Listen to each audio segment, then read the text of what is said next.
네, 영화계 126화 2부로 돌아왔습니다. 2부에선 AI 영화에 대한 시놉시스와 함께 영화에 대한 이야기를 좀 더 깊게 나눠보도록 하겠습니다. 네. 영화의 무대는 지구온난화로 인해서 해변의 도시들은 모두 바다에 잠긴 2100년대입니다. 네. 이때 노동력을 충당하기 위해서 인조인간들이 대량 생산됩니다. 그래서 로봇들이 인간의 노동력을 대체하게 되죠. 그쵸. 이때 로봇공학자인 하비 박사라는 사람이 어린이 로봇을 만듭니다. 네. 이 로봇의 이름은 데이빗이죠.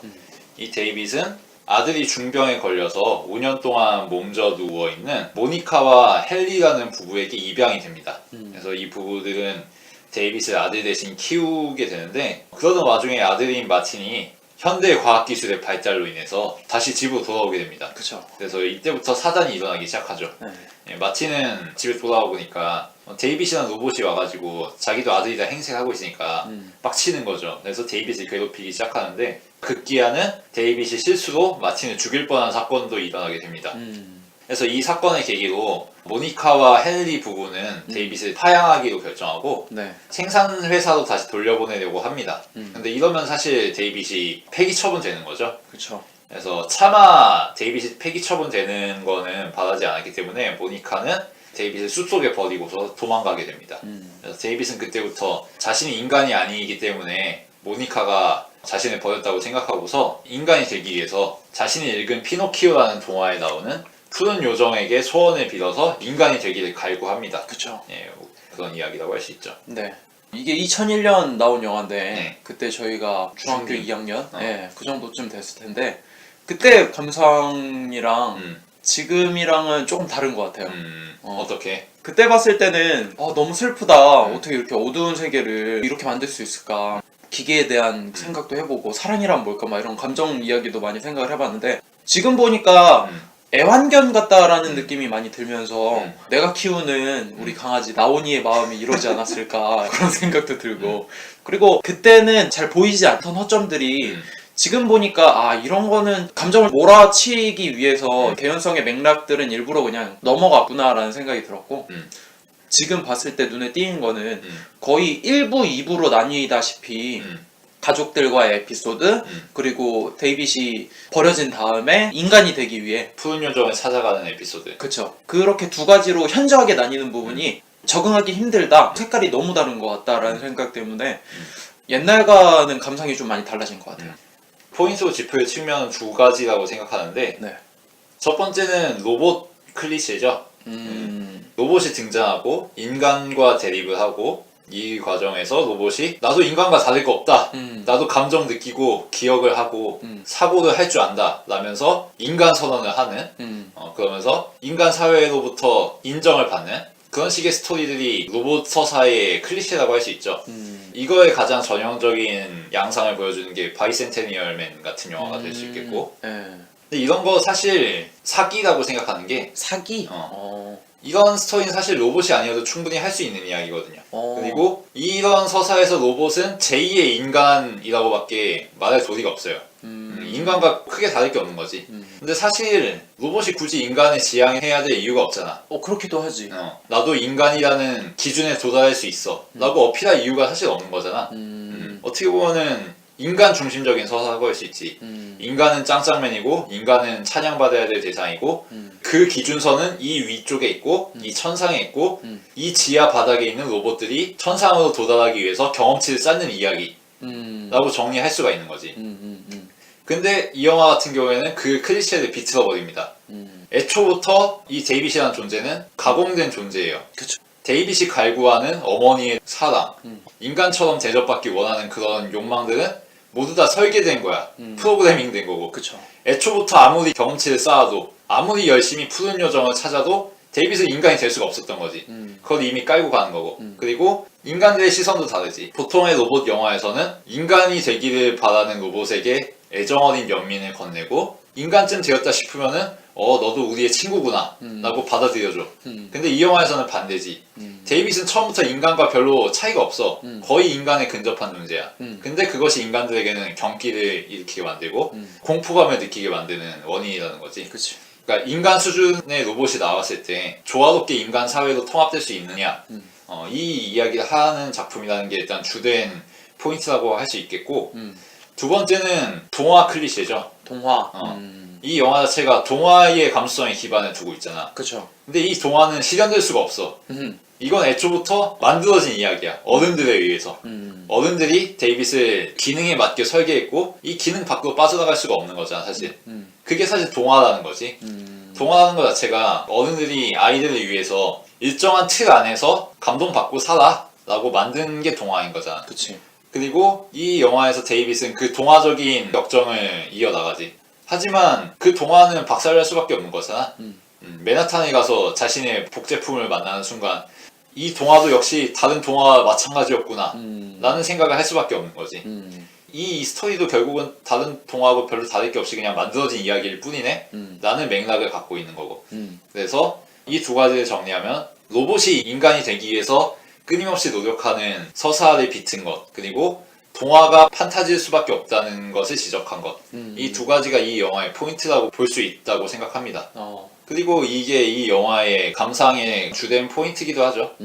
데이빗을 보면서 안쓰러운 이유는 얘가 인간이 될 수 없다는 걸 관객들은 다 알기 때문이잖아. 그치. 관객들은 다 처음부터 알고 있는데 얘 혼자만 모르고 있으니까.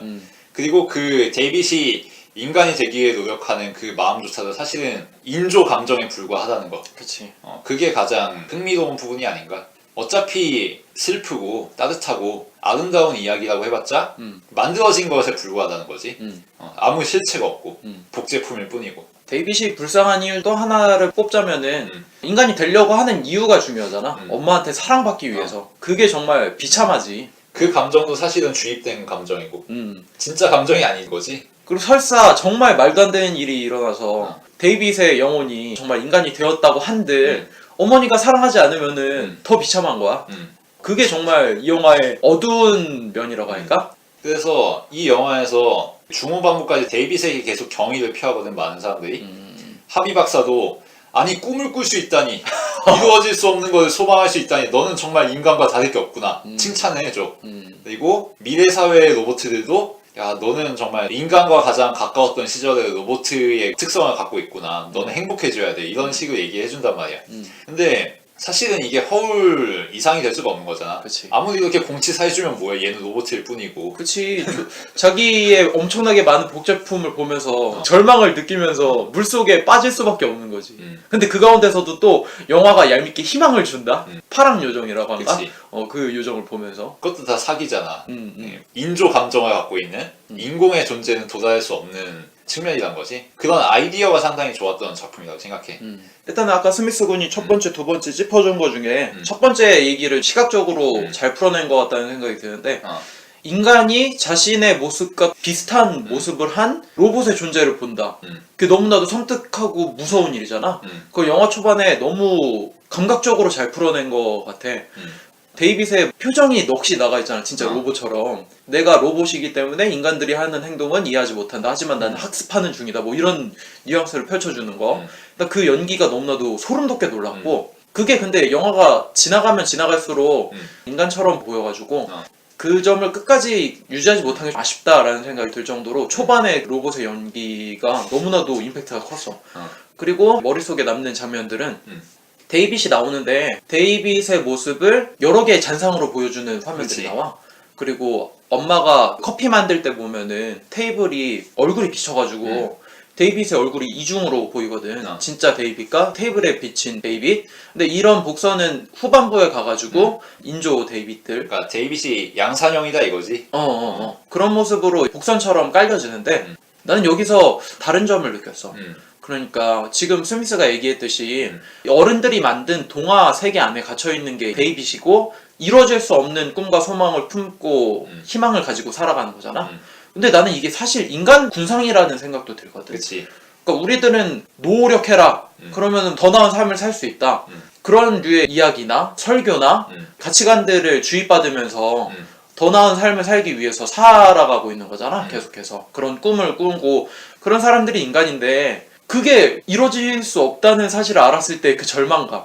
그리고 나 같은 사람들이 주위에 너무나도 많다는 것을 깨달았을 때 그 허무함. 그런 것들을 데이빗이 깨달은 순간 바다에 빠지면서 절망하면서 자살할 수밖에 없는 상황이 생기잖아. 그런 거를 봤을 때 우리 인간들을 창조한 사람들이 이러한 시선을 보일 수도 있지 않을까 그런 생각이 나더라고. 덧붙이자면은 사실 로봇이 인간의 형상을 해야 될 이유가 없잖아. 로봇은 그냥 로봇 청소기처럼 생겨도 돼. 그치. 근데 그럼에도 불구하고 로봇을 인간형으로 만든다면, 그리고 만드는 것을 묘사한다면 그거는 인간들의 소망을 반영하는 거지. 마치 거울 같은 존재인 거지. 인간을 바라보는. 근데 전통적인 로봇 영화들에서는 그 사이에 갈등과 긴장이 별게 없어. 그냥 거울의 상, 인간의 모습을 반영하고 있는 로봇가 인간하고 근접하면 그냥 해결되는 문제야. 근데 이 영화에서는 인간의 소망을 반영한 존재, 인간의 모습을 반영한 존재가 인간 그 자체에게 공포로 다가오지. 이게 재미있는 부분이라고 생각해. 인간이 자기 스스로의 모습을 바라볼 때 그런 감정을 받는다는 거잖아, 결국. 자기 혐오에 가까운. 그래서 로봇 사냥하고 로봇 가지고 파괴하려고 하는 장면 보면은 그런 단면이 보이는 것 같기도 해. 그치. 인간이 로봇보다 위대하다 막 이러면서 로봇들 박살내고 있잖아. 그러니까 인간들이 로봇을 사냥해서 박살내는 것과 데이빗이 나중에 또 다른 데이빗을 박살내는 것 사이에는 별 차이가 없지. 내가 진짜가 돼야 되니까. 그것 때문에도 절망한다는 느낌이 들었어. 그러니까 우리 누구나 진짜이고 싶잖아. 모조품이고 싶지 않잖아. 누구 짝퉁 입으면서 흉내내고 싶지가 않잖아. 나만의 스타일을 찾고. 근데 그게 내가 복제품이구나 라는 것을 깨달았을 때 절망 같은 것도 후반부에 느껴졌던 것 같아. 재미있던 장면이 데이빗 로봇의 안면부를 이루는 부품에 다가가는 컷이 있거든. 이때 자신의 얼굴을 그 안면에다가 넣어봐. 그러면서 마치 탈을 쓰는 것처럼, 마스크 쓰는 것처럼 정면을 바라보거든. 이게 굉장히 재밌었던 게 자기 자신의 안쪽을 바라보는 거 아니야. 근데 그 안쪽에는 아무것도 없어. 그거를 굉장히 상징적으로 보여주는 것 같아서 인상 깊었던 기억이다. 그리고 난 또 한 가지 반드시 얘기해야 될 주제 중에 하나가 사랑에 관련된 것 같은데 여기서는 초반에 나오는 여자 로봇도 그렇고 주드로가 연기하는 창남 다 사람의 사랑에 대해서 이야기를 한단 말이지. 초반에 여자 로봇한테 건네는 이야기가 사랑이 뭐라고 생각하냐라고 하니까 동공이 확장되고 흥분되면 신체적 반응. 신체적 반응을 이야기하지. 근데 인간이 느낀 사랑도 뭐 감정이라고는 하지만 결국 호르몬의 작용이라든지 그걸로 인해서 신체가 변화가 생기고 그런 것들로 정리할 수 있잖아. 프로그래밍 된 거지. 프로그래밍 된 거. 그래서 이 영화가 계속 사랑에 대해서 사랑이라고 하는 인간들만 느낄 수 있는 고유의 감정을 이야기하는데 알고 보니 이거는 로봇들도 구현해낼 수 있는 거고 그런 화학적 반응에 불과하다. 인간들도 사실 로봇이랑 다른 게 없다라고 하는 뉘앙스도 풍겨지는 것 같아서 내 느낌에. 인간을 기계적인 존재로 바라보는 거지. 이걸 지금의 맥락에서 보면은 상당히 재밌지. 지금은 알파고가 이세돌과 커젤을 개박살낸 시대 아니야. 인간적인 사유라는 게 사실은 별게 아니라는 게 드러나는 기계적인 사고, 기계적인 반응에 누적에 불과하다는 게 어느 정도 드러난 시대지. 그런 지금 시점에서 바라보면 상당히 재밌지. 그래서 나는 이 영화의 마무리가 말이 안 될 수밖에 없는 상황이긴 하지만 이 미개한 데이빗한테 꿈을 물어보잖아. 너가 어떻게 하면 행복할 수 있느냐. 근데 궁극적인 얘기를 하게 되잖아. 본인이 인간이 된다는 것보다는 행복할 수 있는 방법을 얘기하잖아. 그 어머니를 살려서 하루라도 같이 행복하게 있으면은 자신의 소망이 이루어지는 거다. 그쯤 왔을 때 이 영화가 이야기하는 게 확실하다는 생각이 들었어. 그러니까 결국 인간이라고 하는 존재도 다 똑같은 세포들의 군상들인 거고 그럼에도 우리가 희망하고 소망하는 것을 이루면서 살아가자 뭐 이런 류의 나름 훈훈한 마무리 같아서 이 영화가 비관적인 이야기만 하려는 건 아니었구나라는 생각이 들었어. 그러니까 그 마무리가 굉장히 말이 안 되고 억지스럽긴 했는데 그럼에도 불구하고 이 영화가 인간들한테 던져주는 마지막 메시지 같은 그런 느낌을 받았어. 뭐 좀 더 비관적으로 읽을 수도 있지. 인간들은 결국 하룻밤 꿈에 불과한 이야기를 위해서 그 소망을 위해서 자신의 모조 감정에 도취되는 그런 존재라는 생각도 해볼 법하잖아. 일장춘몽인 거지. 그 단 하루라도 그렇게 되기 위해서 사실 아무것도 아니지만 굉장히 우울해지는. 네. 그런 소재가 가진 특성들, 로봇 그리고 모조 감정 아이디어적으로는 굉장히 잘 살리지 않았나 그런 생각을 해. 다만 단점을 좀 이야기하자면은 나는 이게 영화보다는 드라마로 만들었으면 훨씬 괜찮았을 거라는 생각을 해. 왜 그런 생각을 했냐면은 이 영화가 2시간 20분이잖아. 짧은 영화가 아니거든? 근데 서사의 흐름을 생각해보면은 짧다는 생각이 들어. 맞아. 왜냐하면은 데이빗이 모니카 헨리 부부에게 입양돼서 가정생활을 하다가 쫓겨나서 인간 사냥꾼들의 추격 한번 뿌리치고 맨하튼 찾아가서 자신의 실체를 알게 된 다음에 미래 로봇들에게 구원받는 이야기란 말이야.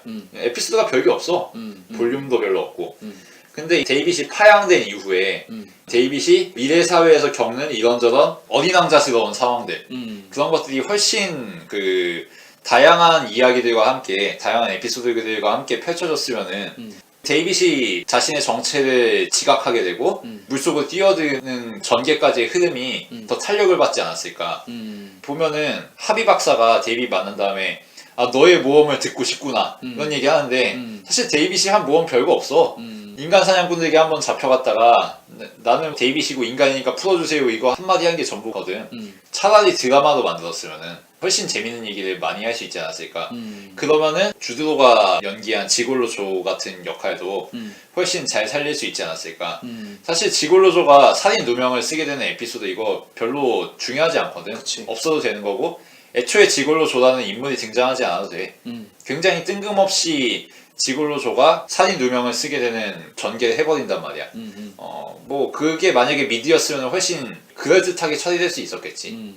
영화가 재밌는 소재가 워낙 많기 때문에 더 그럴 수 있는 것 같아요. 그러니까 처음 설정부터가 사실 재밌잖아. 그리고 로봇에 대한 기본 설정도 빠르게 이야기를 풀어내느라 바빠. 그리고 나서 가족들과 맨 처음 만났을 때 데이빗한테 어머니가 그래도 사랑을 느끼고 그러는 과정이 너무 빨리 지나가기는 그치. 해. 그리고 갑자기 진짜 아들이 병이 나가지고 그 장면도 너무 쉽게 몇 마디 말로 끝나버리잖아. 그게 영화 분량은 한 40분 정도밖에 안 되는데 그게 40분으로 사실 수습할 수 있는 분량이 아니지. 그치. 진짜 아들과 데이빗 다투는 장면도 자극적인 에피소드 만들어내느라 바쁘지. 사실 그 장면 보면은 어린애들이 잔인할 수 있긴 하지만 저렇게까지 좀 엄마 머리카락 잘라오라든지 그리고 물에 같이 빠지는 장면도 이미지적으로는 굉장히 효과적이지만 서사적인 측면에서는 그치. 조금 아쉽다라는 측면도 있고. 복선이라도 있었어야지. 그 장면만 봤을 때도 심리적인 긴장감이 굉장한데 그 장면 이후에 버려진 데이빗이 인간이 되기 위해 찾아가는 여행은 정말 재밌단 말이야. 거기서부터는 뭐 블레이드 러너가 생각날 정도로 미래 세계가 구현되어 있는 게 되게 재밌어서 주드로가 맡는 역할도 굉장히 매력적이고 도망가기 위해서 자기 인식표 같은 것도 바꾸고 그러잖아. 그런 설정도 사실 드라마로 하면은 좀 더 길게 분량 빼내면서 그렇지. 더 디테일한 설명을 해줄 수가 있지. 그렇지. 흥미롭게 빼줄 수 있는 장면이거든. 쓱쓱 지나가는 게 아니라. 그리고 나서 로봇 사냥꾼한테 쫓기고 그런 장면들도 보면은 소재가 워낙 재밌기 때문에. 그리고 맨 마지막에 맨하튼 간 장면도 드라마로 빼주면 2회 분량 나올 수 있을 정도로 드라마로 만들면 어느 한화 지루하지 않을 정도로 재밌게 만들었을 수도 있었을 것 같아. 그리고 특히 미래 사회를 묘사하는 거다 보니까 그 미래 사회의 디테일 하나하나를 보여주는 게 굉장히 중요하잖아. 인간 사냥꾼들이 갑자기 왜 출연하게 됐는지, 쟤네들은 왜 달을 타고 다니는지. 그치. 뭐 그런 것들도 이야기할 법한데 영화다 보니까 가볍게 처리된 감이 있지. 어느 정도 공감할 수 있을 것 같아요. 저도 단점으로 뽑자면은 아까도 얘기했지만 이미지적으로는 굉장히 효과적인데 서사적인 측면에서 굳이라는 장면이 있었던 것 같고 주드로 캐릭터는 나도 충분히 공감하고 가장 좀 아쉬웠던 게 척척 박사한테 물어보기 위해서 히치하이킹 같은 거 하잖아. 그때도 조금 어설프다는 생각이 들고 척척 박사 그 장면 자체도 아쉽다는 생각도 들고. 정확하지. 이런 게 무슨 진리를 알려줘 뭐 이런 느낌이 들 수밖에 없네. 좀 더 그럴듯한 장치가 있었으면 좋았겠다 뭐 이런. 차라리 점쟁이가 나왔어. 어차피 이건 데이빗의 판타지일 뿐이잖아. 미래 세계에서도 통하는 샤머니즘 뭐 이렇게. 그것도 나쁘지 않았겠네. 헬리콥터 타서 맨해튼 넘어가는 장면도 그랬고 또 한 가지 아쉬움을 꼽자면은 데이빗이 결국엔 로봇이잖아. 근데 너무 사람처럼 행동을 하는 게 나는 조금 아쉬웠어. 극 중에 사랑한다는 게 결국 미워할 수도 있는 거야 라고 이야기하면서 데이빗의 행동이 인간들이 생각하는 그 사랑에 대한 개념을 제한돼 버리거든. 그래서 하는 행동들이 이제 자기를 지켜달라고 하는 행동이다. 똑같은 데이빗을 봤을 때 질투가 나서 내가 진짜 데이빗이야 엄마는 나밖에 사랑할 수 없어 막 이런 식으로 이야기하면서 자신과 똑같은 모습의 데이빗을 박살내버리잖아. 그런 모습을 보노라면 이거는 도를 넘어갔다. 로봇으로서 행동할 수 있는 프로그래밍이 돼 있을 텐데 살인하지 말라는. 근데 너무나도 사랑하니까 살인하지 말라는 프로그래밍 자체도 어겨버리는 거잖아. 근데 그거는 로봇으로 봤을 때는 여행을 통해 모험을 통해서 뭔가 업그레이드 됐을 수도 있겠지만 거기까지는 좀 과장된 연출이 아닌가라는 생각이 들어서 그런 점들이 좀 아쉬웠고 마지막 장면은 너무 넘어간 것 같다라는 생각이 들 정도로 뜬구름 잡는 얘기 같아서 그 정도로 얘기할 수 있을 것 같습니다. 네. 그럼 슬슬 마무리 해볼까요? 저는 뭐 앞서서도 얘기했지만 데이빗의 행동이 애완견 같은 느낌이 들어서 강아지나 고양이 함부로 키우면 안 되겠구나 그런 생각도 들었고, 어렸을 때 봤을 때는 감정적으로 계속 밀어붙이는 장면이 많아갖고 답답하기도 하고 슬프기도 하고 여러 가지 생각이 들었는데 지금 보니까 왜 이 영화가 어두운 이미지를 계속 품게 되는지, 화면이 밝은데도 불구하고 그런 이유를 알 수 있었던 것 같았고, 생각보다 연기나 미장센들이 뛰어나서 그치. 머리를 탕 한 대 맞는 것 같은 그런 장면들이 너무 임팩트가 컸고 참 불쌍하다는 생각이 들었어요. 그러니까 이 데이빗의 행동이 불쌍하지만 우리가 살면서 느끼는 절망이나 행동 같은 것들이 비유적으로 굉장히 많이 풀려있는 것 같아서 이 영화에서 씁쓸하다라는 생각이 들었어요. 그래서 저는 별점 4점 정도로 마무리할 수 있을 것 같습니다. 네. 앞서 말했듯이 이 영화의 장점이라면 로봇이라는 소재를 로봇답게 다뤘다. 제2의 인간이 아니라 그것에 도달할 수 없는 로봇의 이야기를 그렸다는 점에서 아이디어적으로 그 전의 영화들보다 발전된 측면이 있다. 이걸 높게 평가하고 싶고요. 네. 마치 오이디푸스를 연상시키는 듯한 극의 전개도 흥미롭죠. 자신의 계보를 찾아서 목적지에 도달했더니 알고 보니 자기 자신밖에 남는 게 없어. 자기 자신으로 회귀하는 모험이었던 거지. 재밌게 봤고, 다만 앞서 얘기했듯이 스토리 볼륨이 너무 좁다. 너무 얕다. 미드였으면 훨씬 풍부한 이야기를 할 수 있었다. 미래사회 디테일이 충분히 묘사되지 않았다. 그 점이 많이 아쉽고, 그래서 별점은 3개 반 주고 싶고요. 이런 아이디어를 발전적으로 소화할 수 있는 영화가 나왔으면 좋겠다는 생각을 해봅니다. 저 생각해보니까 아쉬운 게 하나가 또 생각났네요. 네. 막판에 오면은 어머니를 하루 살리기 위해서 유전자가 필요한데 없다고 그러잖아요. 근데 하필 테디베어가 머리카락을 갖고 있잖아. 그 부분 정말 좀 아쉽더라고. 하루 살리는 거 비중 두려고 너무 좀 설정도 자기적이야. 야, 하루밖에 못 살려. 그렇게 발달된 로봇들이 왜 하루밖에 못 살려. 그거는 그냥 관객들 눈물 빼려고 그런 거 아니야. 그치. 네, 그럼 이 정도로 마무리할 수 있을 것 같습니다. 네. 다음 주에는 제가 준비하는 영화로 할 텐데, 최근에 제가 굉장히 재밌게 본 다큐멘터리가 있어요. 잉여들의 히치하이킹이라고 하는 영화인데 한국 영화입니다. 근데 제가 또 독일로 이제 여행을 가는데 또 재밌는 에피소드인 것 같아서 다음 주엔 잉여들의 히치하이킹을 통해서 찾아뵙도록 하겠습니다. 들어주셔서 감사합니다.